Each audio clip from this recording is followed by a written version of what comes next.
Salut à tous et bienvenue dans cette vidéo de formation. Toujours Yves Patrick Kofi, votre même serviteur. Le thème que nous allons voir aujourd'hui est un thème particulier. Pourquoi? Compte tenu des informations que nous avons aujourd'hui. C'est-à-dire les mesures qui ont été prises par le gouvernement ivoirien dans un premier temps, qui a interdit un certain nombre de pratiques sur le territoire ivoirien, compte tenu des recherches qui les ont fait passer pour des activités, pour certaines illégales ou pour d'autres dont on ne comprend pas le fondement. Et aujourd'hui, le thème que nous allons voir, il est simple. Critères de choix d'une activité en ligne. Quels sont les critères de choix d'une activité en ligne que le cabinet DKTE Consulting vous propose? Je rappelle que DKTE signifie de l'esprit d'employé à l'esprit d'employeur. Et nous savons que vous avez cette envie-là de changer les choses. Vous avez cette envie de ne plus vous retrouver à déposer seulement que votre CV et toujours être fâché de ne pas avoir un emploi.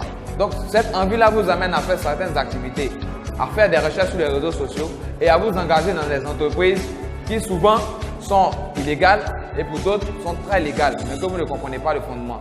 Donc, les critères que nous avons sélectionnés pour vous, nous en avons 4. Le premier critère sera avoir quelque chose à vendre. Donc, si vous avez une entreprise qui doit vous permettre de gagner de l'argent, assurez-vous que cette entreprise a quelque chose à vendre. Parce que le premier élément de tout ce qui est activité commerciale, c'est un produit ou un service à vendre. Donc, le socle de l'activité commerciale, c'est d'avoir soit un produit, soit un service à vendre. Si l'entreprise n'a pas de produit ou de service à vendre, si vous devez gagner l'argent dans cette entreprise, c'est que c'est votre temps que vous devez vendre. À ce moment-là, vous devenez employé. Donc, pour gagner de l'argent en faisant une activité commerciale, c'est soit de vendre un produit, soit de vendre un service, soit de vendre votre temps. Donc, assurez-vous bien que cette entreprise en ligne, si elle ne vend pas de produits que vous pouvez toucher ou même qui est palpable, fasse en sorte qu'elle vende un service. Si elle ne fait pas en sorte de vendre un service à défaut d'un produit, vous devez avoir des inquiétudes à ce niveau.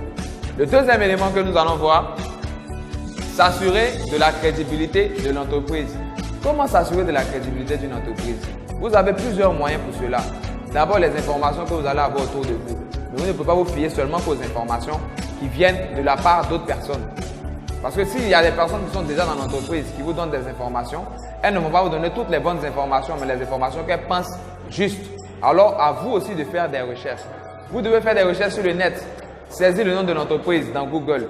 Vérifier quelles sont les applications de cette entreprise-là dans d'autres pays. Est-ce que dans les autres pays, ça fonctionne de la même manière que dans le pays où vous êtes actuellement? Est-ce qu'elle a déjà eu des affaires avec la justice? Est-ce qu'elle a déjà eu des affaires de fiscalité? Est-ce qu'elle a déjà eu des affaires juridiques qui poussent certaines personnes à discréditer cette entreprise? Tous ces éléments-là peuvent vous permettre de pouvoir déterminer la crédibilité de l'entreprise. Et pour nous qui sommes en Afrique, il faudrait qu'on retienne que beaucoup d'entreprises quittent d'autres continents pour venir vers nous.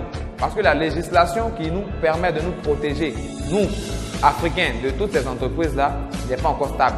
Et donc, nous devons choisir une entreprise à travers des recherches personnelles, en plus de ce que nous allons entendre de la part d'autres personnes. Alors, le troisième élément, c'est de s'assurer que les produits répondent aux besoins de vos proches.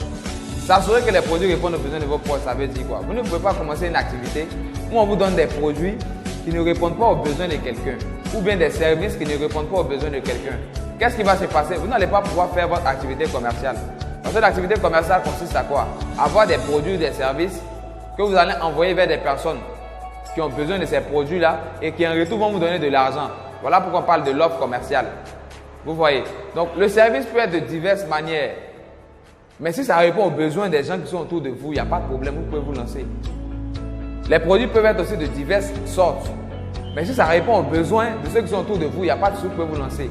Au pire des cas, vous allez pouvoir vendre vos produits pour récupérer votre argent. Mais si vous tombez sur des produits qui ne répondent pas à vos besoins et que vous arrivez maintenant à un stade où vous êtes en train de chercher à imposer ces produits à des personnes, ça ne devient plus une vente, ça ne devient plus un commerce. Vous voyez, donc c'est comme ça que c'est important de s'assurer que les produits répondent aux besoins de vos proches. Produits comme services, tout dépend du type d'entreprise à laquelle vous avez affaire. Et le quatrième élément, c'est avoir le coût du risque. Pourquoi on dit ici d'avoir le coût du risque? Tout simplement parce que c'est un risque pour vous de vous engager dans une activité. Parce que quand on se lance dans une activité, il y a toujours le risque de gagner comme le risque de perdre. On ne perd pas dans une activité parce que l'activité n'est pas forcément bonne. Mais vous pouvez perdre tout simplement parce que vous n'avez pas su assimiler les rudiments qui allaient vous permettre de réussir. Parce que vous n'avez pas appliqué ce qu'il fallait faire pour réussir dans cette activité. C'est pour ça que quand vous n'avez pas le goût du risque, vous restez dans votre position, vous ne dépensez pas dans des choses que vous ne maîtrisez pas et vous prenez votre argent pour pouvoir régler vos charges au quotidien. Et pour terminer cette vidéo, j'aimerais dire à tous ceux qui veulent entreprendre que le goût du risque est un des facteurs clés pour l'entrepreneur.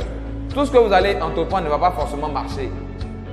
Mais c'est avec le goût du risque et de la persévérance et surtout de la formation que vous allez pouvoir arriver à vos fins. Donc sur ce, je vous remercie. Si vous avez apprécié cette vidéo, n'hésitez pas à la liker, à la partager. On reste connecté. Portez-vous bien. Au revoir.